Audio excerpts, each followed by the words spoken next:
What's happening, everybody? Time to make a pickup. Just coming off home time here. I'm going to be picking up another load in Colton. Yeah, that place we're so famous for spending so much time at. Last place I went to, in fact. This time we're going to be picking up a load going to New Caney, Texas. Attention, a new important message has arrived.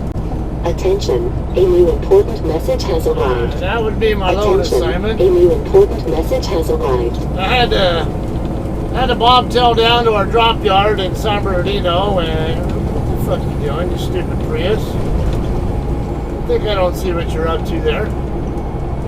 Trying to be an asshole? Okay, I can be an asshole too.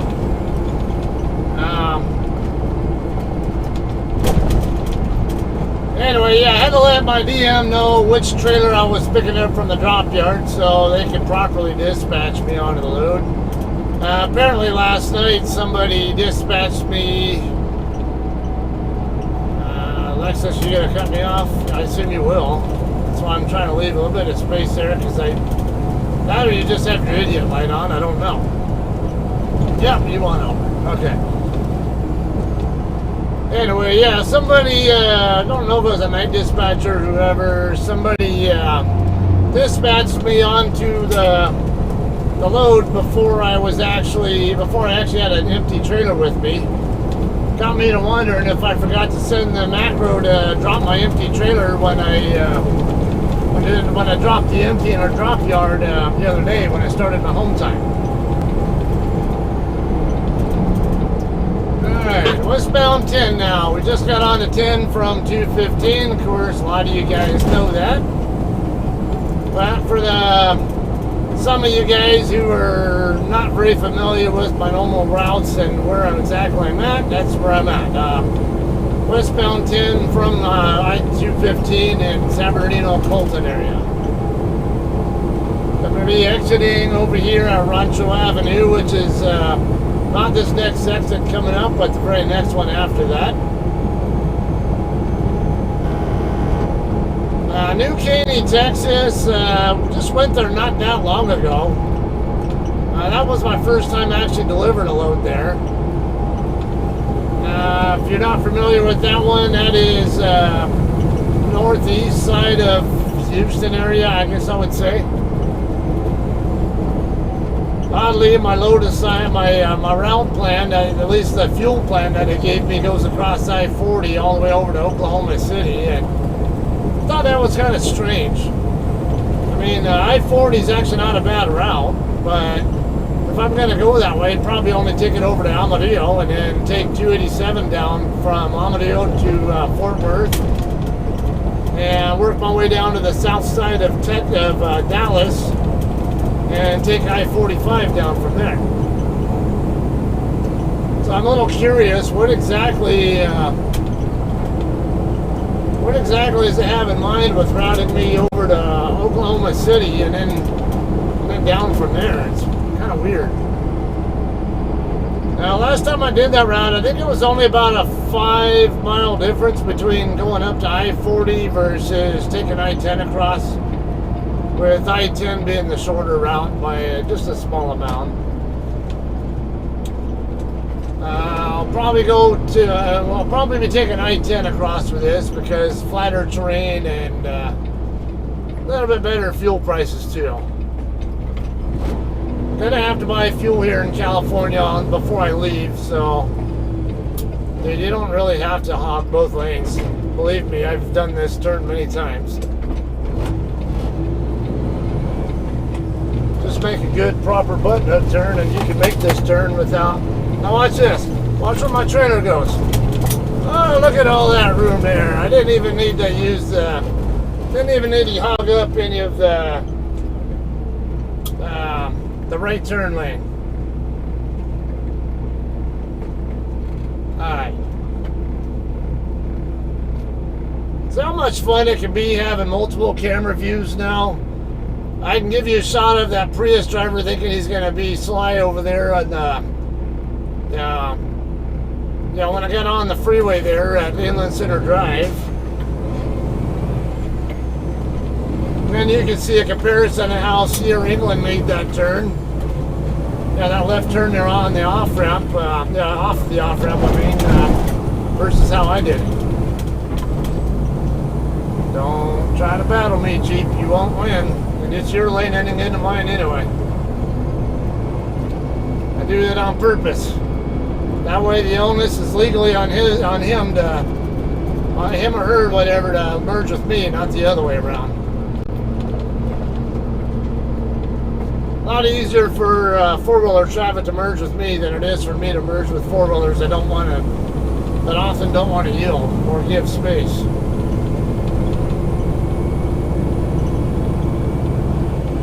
Okay, if you saw my last video, this turn up here at Rancho Avenue onto Agua Mansa is way easier to make for a truck now than it used to be. They finished repaving the road over here. It's not Agua Mansa is not really any wider a road than it used to be. At least I don't think it is. However, the limit line for the left turn lane coming off Agua Mansa and onto Rancho is set back further now. So let's see, here's another case of I don't know if Sierra England's used to the new setup here or whatever. Or those people were past the limit line when they weren't supposed to be. Stop.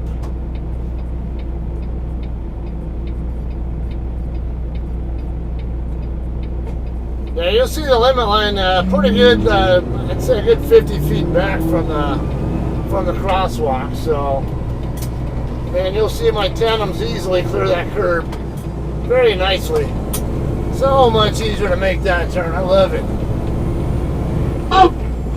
Because I really hate taking Riverside Avenue down, and that's going to make it so much easier for me to decide to just come this way all the time.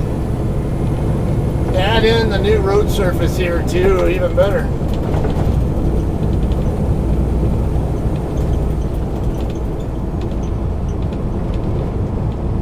So we're starting to see a little bit more truck traffic deciding to come this way too. And it's probably local drivers like that JB Hunt guy there. He's in a day cab, so some of them might have a little bit more familiarity with the area than your average OTR driver. And I bet a good number of OTR drivers don't know yet that, or at least some of them I know get told by their companies don't take the Rancho Avenue route. At least not going back to the freeway, but yeah, both ways now are a lot more truck friendly than they used to be. Alright, passing by the newer Walmart DC over here. Now my home time that I just came off of, they ended up taking the kids to go watch, they're actually kind of a little small family get together for our kids' birthdays, to go watch that new Ghostbusters Afterlife movie. I think that's what it was called, Afterlife. Yeah, it was actually pretty good. Overall, I would say it was pretty well written. There's one thing I would gripe about, without giving you spoilers, if you haven't seen it yet, would be, let's say the second half hour of the movie, the second part of the first hour, because it's a just over 2 hour long movie. I'd say that part of the movie seemed a little bit slow to develop, but at the same time with the storyline, it kind of made sense why they made it that way. But I'm just saying, if you get a little bit bored at all, that's going to be the part of the movie where you might get bored, and it's maybe if you need to use a restroom or something in between, that could be the time to do it. So you don't miss quite as much. But yeah, overall it was a good movie. It's getting high ratings on IMDb too. We got here D4174 Silver KW. That number sounds familiar. Alright, left turn here on the McGill Bustamante.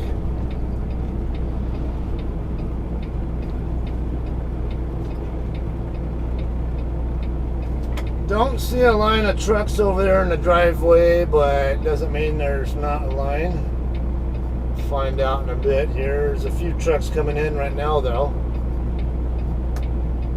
Well, we know you're, well, I don't know, you could be going to Walmart, but I doubt it. No, you're probably going to the Chuck pallet place right next door.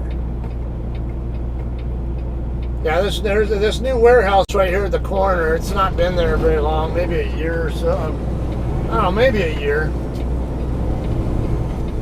I would be willing to bet that's where he's going. Because it is a pallet place. Yep, that's exactly where he's going. Alright, who do we got here? This is a contractor, Eagle Marine Express, pulling one of our trailers. Ooh, traffic here is kind of light. I like it.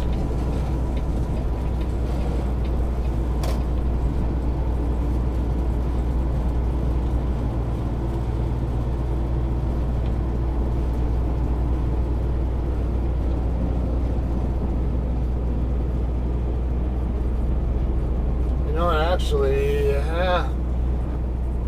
because that Sierra England driver, I mean, the bobtail guy is leaving now, and then the one with the Walmart trailer is not going to be there long before he pulls away. So I was half tempted to move over to that lane. No big deal.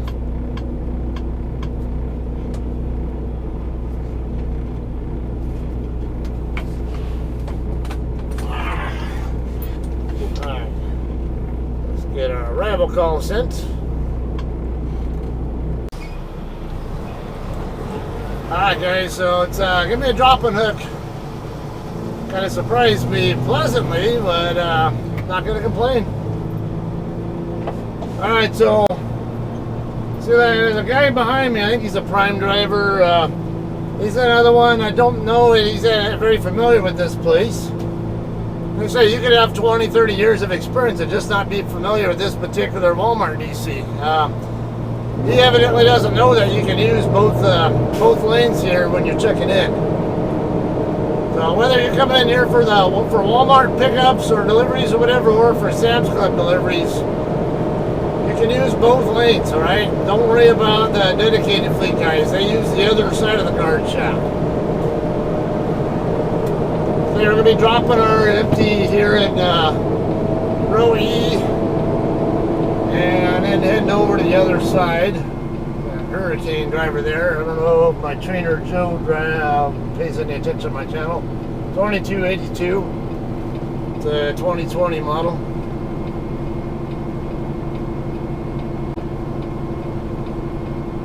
Alright, you see mostly Covenant trailers in the doors right now, although 6736, I actually got at least 5 JCT trailers all over here in the 150, 160 neighborhood.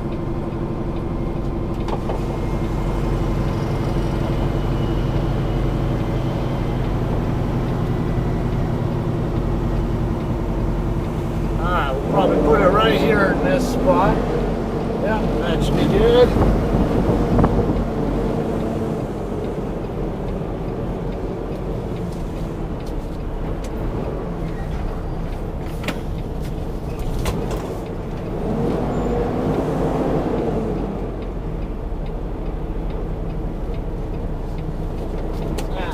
Chase it, I think. Yeah, I'm gonna come heavy on this side trailer. I knew it. Alright, so we'll do this and then chase it right away.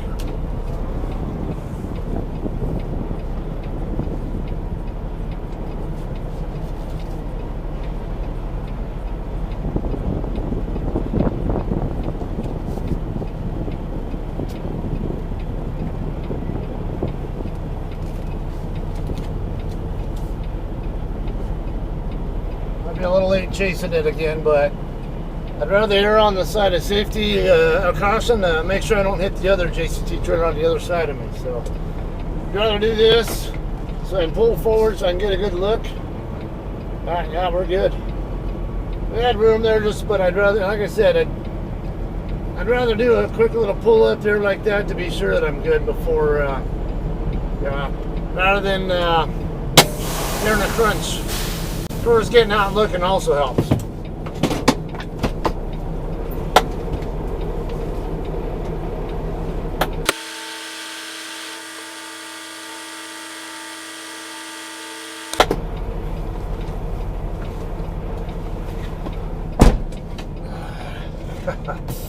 Most of the trailers on the other side are ours. In row E, I'm in row F right here. Row E is right in front of us. And let's see, 3, 4, 5, 6, 7, 8, 9. At least 10. I see at least a dozen of our trailers in that row. Out of not even 20. I think we have a strong presence here. Just a bit. Okay, speaking of dropping trailers, if you saw my last video, I think I talked about having like an airbag leak or whatever on that trailer that I dropped back in our drop yard the other day.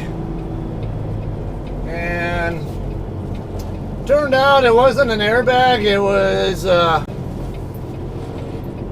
air to the brake chamber.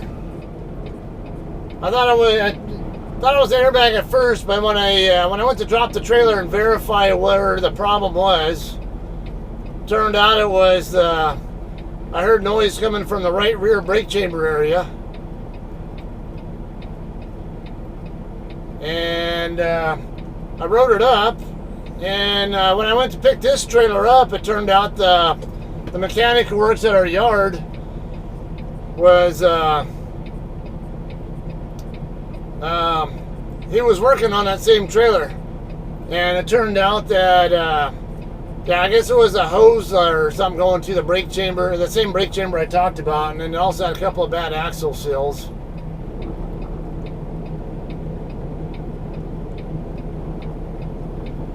Alright, is this guy ever gonna move?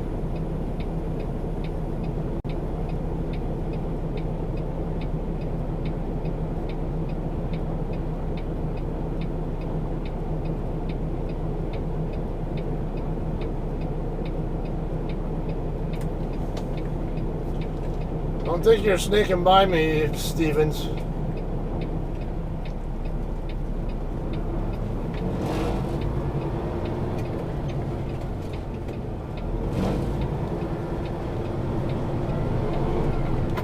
Move over.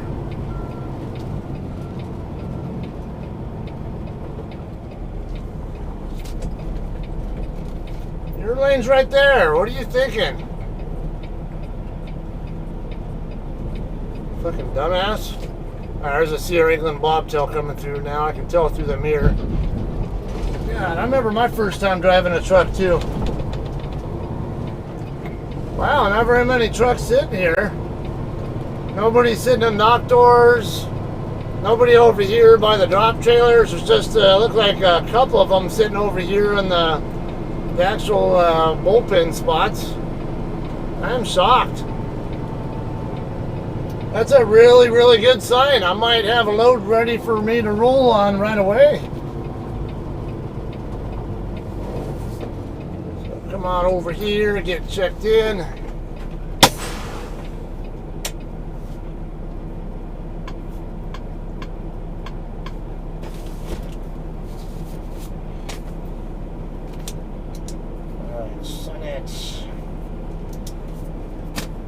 Fingers crossed we might have some have a trailer ready to roll with, but they say there are at least 5 trailers sitting in dock doors, so I could be one of them.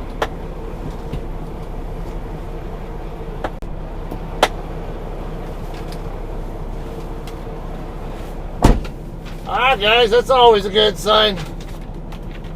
Load is ready to go on trailer 6395.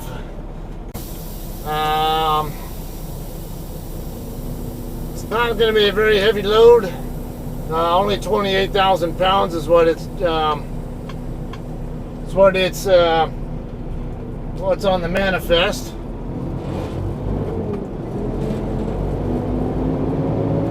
Also, if the cover sheet, the summary page, whatever, the time on the top corner of it's any indication, it's So it's been ready to go since this morning at 6:22. Nice. So I've been ready for a while. Okay, I don't see anybody coming the other way.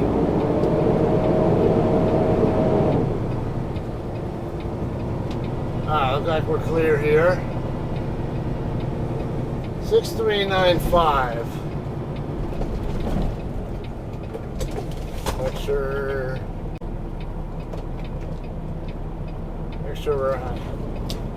didn't want to move until I know that they were open.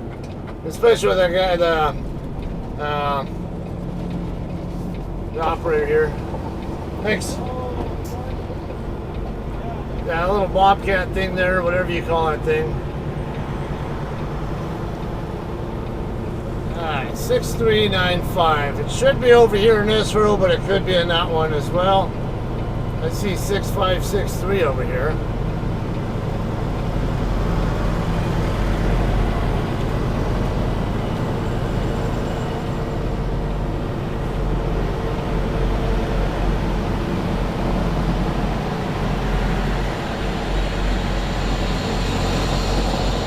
$6,600. Kind of good. Oh, a lot of those are empty. 7071.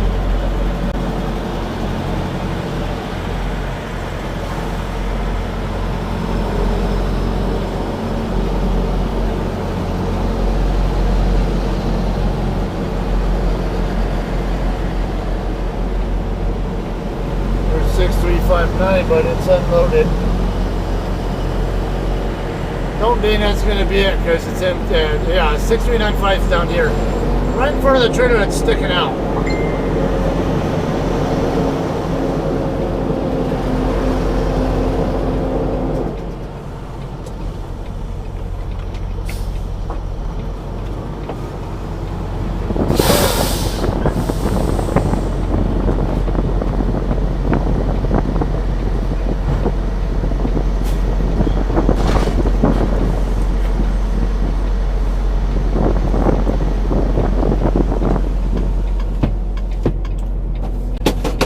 It's pretty trippy. Put load locks in, all that kind of good stuff, and then scale it, double check that it does weigh what about I think it weighs. Shouldn't have any weight problems at all, or axle weight problems if it really does weigh what I think it does. So should be really easy here, and then just head on out of here after this.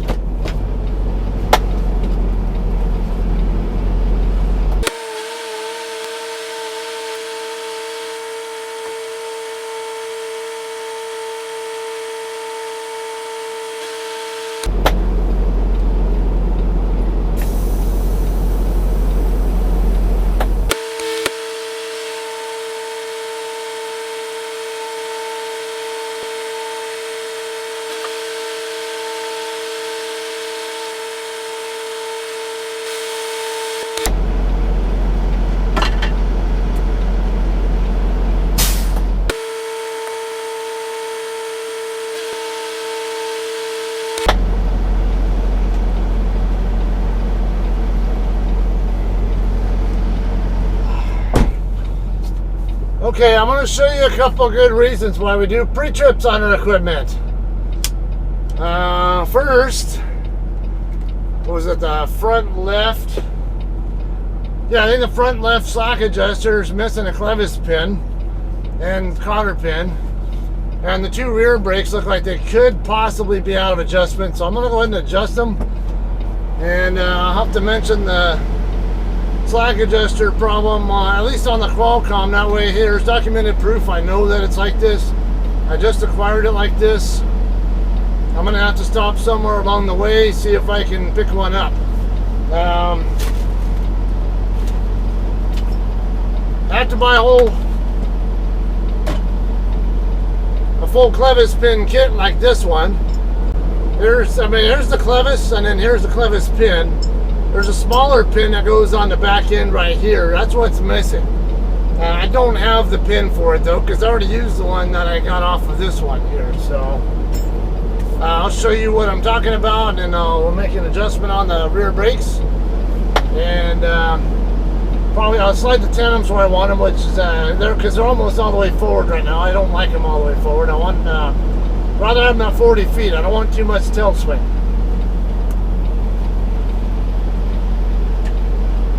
Over the slack adjuster. I'm over here on the left side. Okay, right there, it's missing. That's not good. That's kind of shit that gets you put out of service for a little bullshit. But since I know about it and I can tell them, I'll just stop at such and such location like the TA in Coachella or somewhere to try to get it replaced.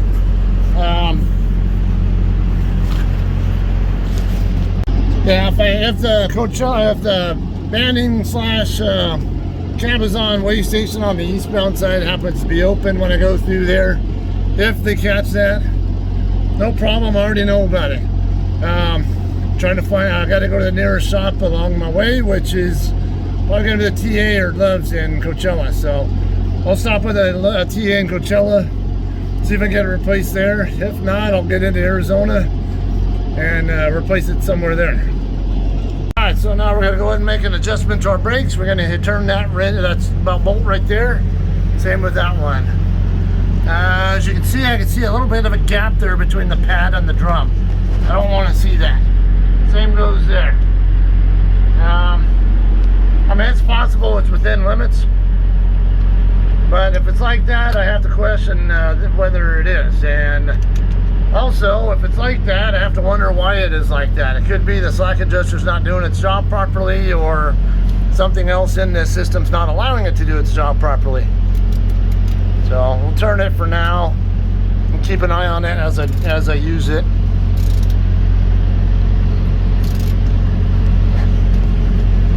Okay, now we got no gap there. Until I turn it until it binds, and then turn it about a quarter of a turn back. Alright, now same thing here. Alright, that's good. Turn it back. I don't need both hands, so I'm gonna let you put you guys down. We're good. Back here anyway, I'm gonna show you. I already took it off, but look at this other JCT trailer right here. There is a seal already on it. You're going to find that if you come over here for a drop pick pickup. When you do see that, it's okay. Go ahead and take the seal off.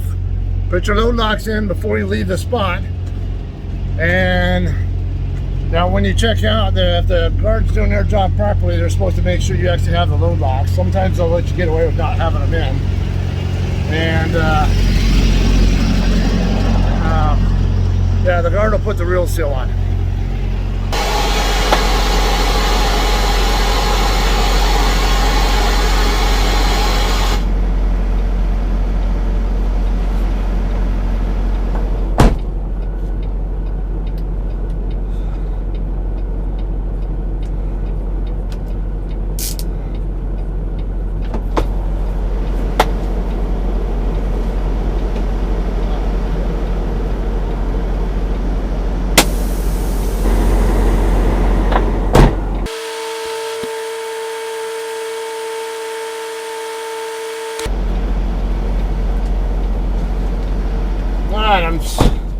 I'm set up to slide my tandems back to the 40-foot hole now.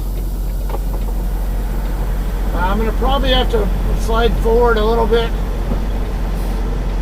just a tad, because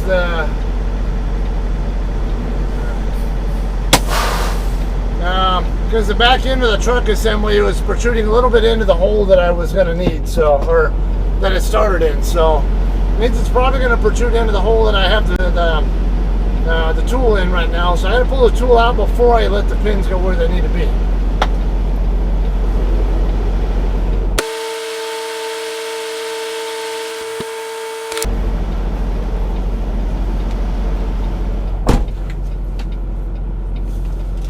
Okay, I'm going to go ahead and send that information in about the slack adjuster before I go do anything else. Amy's fleet message.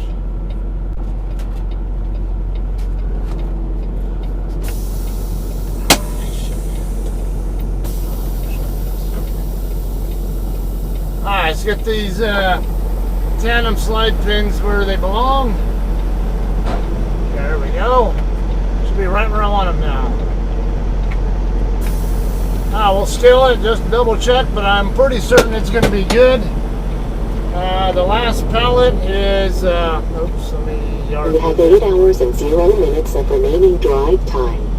Don't want to burn drive time if I don't need to, so I'm going to hit, come on, scale, and check out at shipper, yard move status. That way, I mean, my 14 is going to still run, but at least it won't burn into my drive clock, so maybe I have a better chance of getting to Lordsburg, or if I'm lucky, even Deming before I shut down tonight. Usually plan on not getting any further than Lordsburg, but okay, I'm gonna do just a real quickie over these. Well, I might just wait. I'll write down the numbers anyway, but because I don't really anticipate swapping off this load at all, but there is a possibility it could happen, so it probably would be good to get the weights written down. That way, if the off chance that I do end up swapping, yeah, he's good.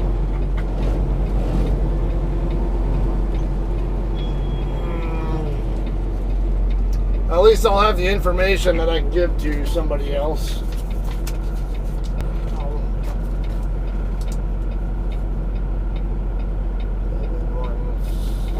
Level 180.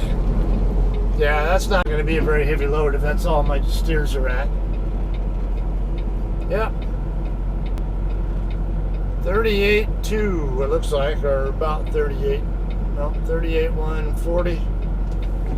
That's only 27. That's, yeah, barely even 27,000 pounds.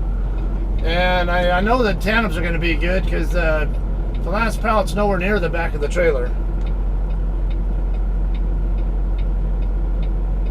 Alright, 62.5. Yeah, 24,500 pounds on that axle, on that set of axles. We're good to go. Let's get out of here and hit the road.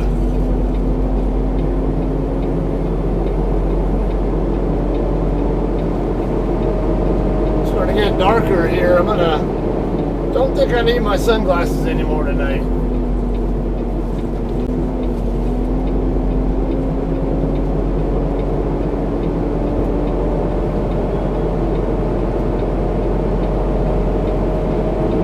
I've already sent my departure and loaded information because I was pretty certain it was going to check out just fine.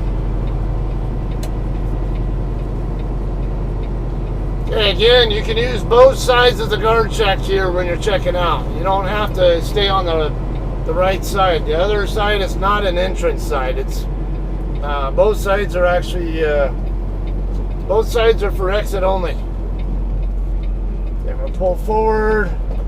Give her a shorter trip to the back of the trailer.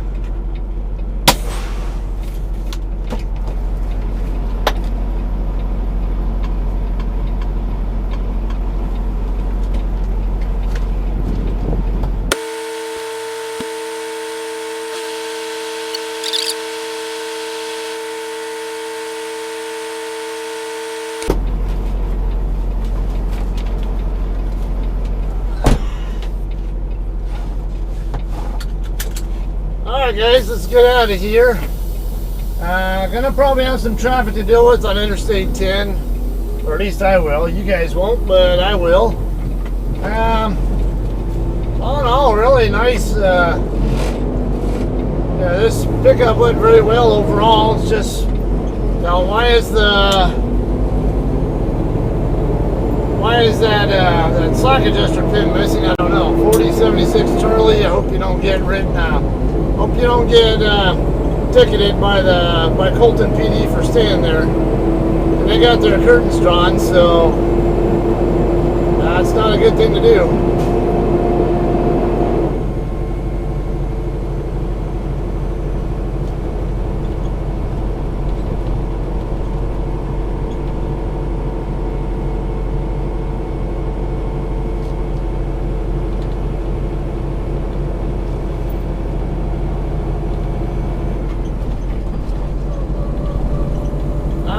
make a right turn up here on Agua and a left at Rancho, and then a right onto Interstate 10 eastbound. Take a look at what the traffic conditions look like on the 10. I expect that they'll be shitty. Yep, and they don't disappoint. Actually, it doesn't look bad between here on the 215 freeway, but in between 215 and what I think is Tippecanoe Avenue, that side doesn't look so great.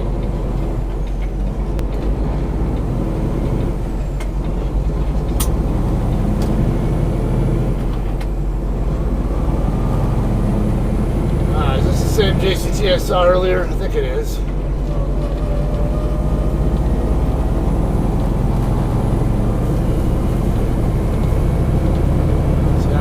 This is a section where you can actually park and be legal. 4174, yeah, he's the same guy I saw parked there earlier.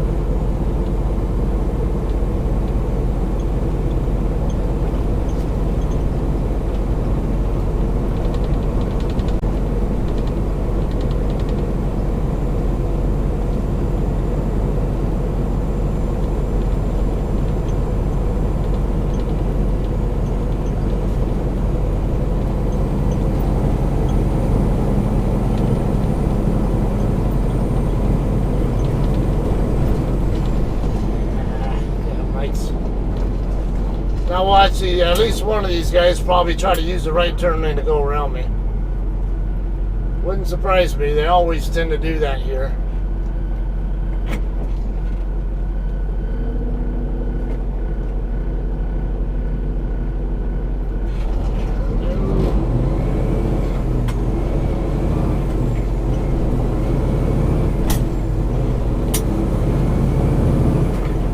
So my updated route information, the fuel plan they gave me this time actually does kind of show going across I-10 all the way. I don't know why the other one was routed the way it was, but weird.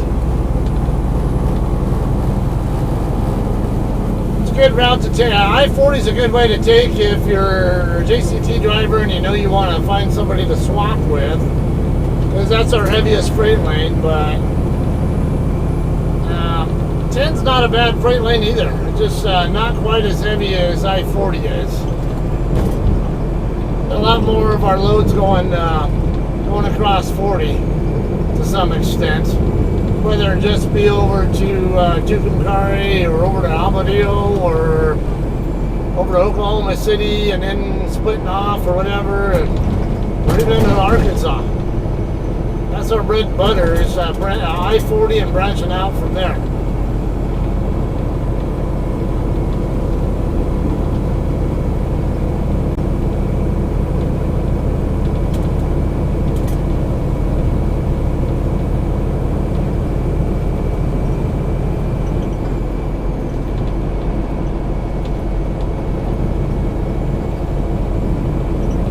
Coming up on Rancho Avenue.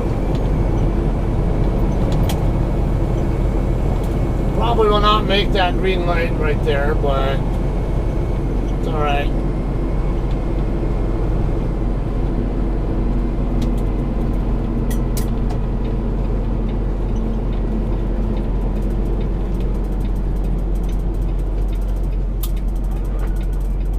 Okay, now watch, there's a JB Hunt driver, was an intermodal trainer. He's going to be making this turn here in front of me. You'll see. He'll be, as long as he knows what he's doing there. He should have an easy time making this turn with me right here.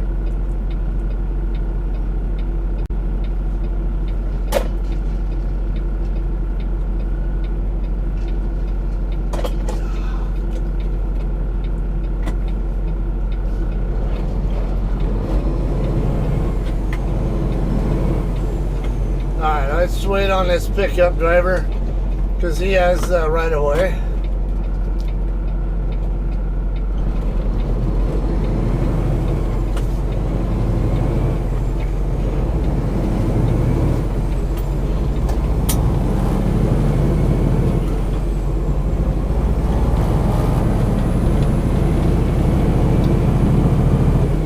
Alright, so didn't do too much else on I talked about my home time. I didn't do too much else in particular of interest this weekend. Well, I had my dental appointment on Friday, and then we kind of did some stuff for the kids on the weekend.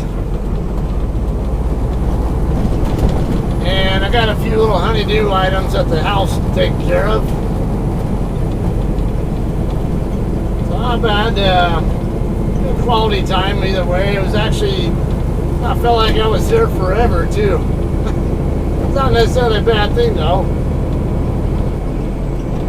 Just Mr. Escalade driver's in a hurry.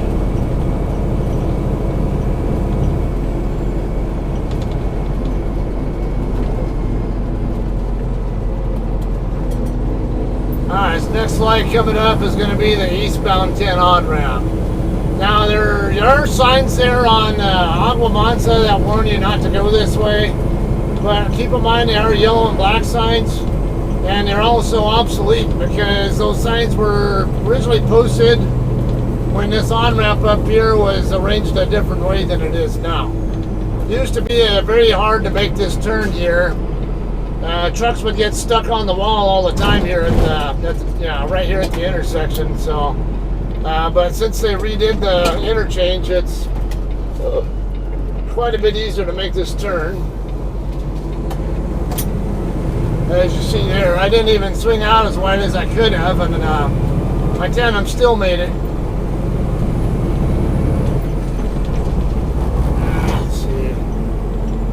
I'm gonna have to drop in behind JP Hunt, I think. He was coming up too fast. It didn't look like he was giving any indication that he was slowing down. So, and remember, he's the one with the right of way, not me. So I had to give him the ability to do whatever he's going to do first. Okay, well, the rest of my trip's going to be pretty much all eastbound 10 until I get to the Houston area. And once I get into the Houston area, we're actually over on the Katy side of Houston, I will probably take 18 or whatever that highway, 8 or I forget that highway over there. That turnpike. I'll cross over to the north side of Houston, and then hopefully not on this, and then not miss my turn next time like I did last time I was there. Don't need that happening. Alright, so we're coming up on the 215 freeway. Again, I'm gonna stay on the 10 all the way to the Houston area. It's about a 1,500 or so mile trip. This is, of course, this is going to be where I'm going to end this video. I want to thank you guys for taking the time and hanging out and watching. I do seem to be getting some compliments from fellow JCT drivers on the video content. Some of them do find the type of content I'm posting to be very helpful to them when they're going to a customer they're not familiar with, and that was part of my aim there. So it can be useful not just for other JCT drivers, but really anybody who goes to those locations, or of course my kids, or anybody who just wants to vicariously live through the world of a trucker. Alright, I'm moving over here because I see the on-ramp traffic coming off of northbound 215 bogging down, plus Waterman coming up. So anyway, I'm going to go ahead and end this.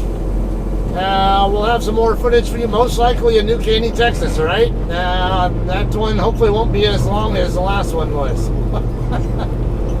Alright, you guys all have a great day. We'll see you on the next one. Thanks.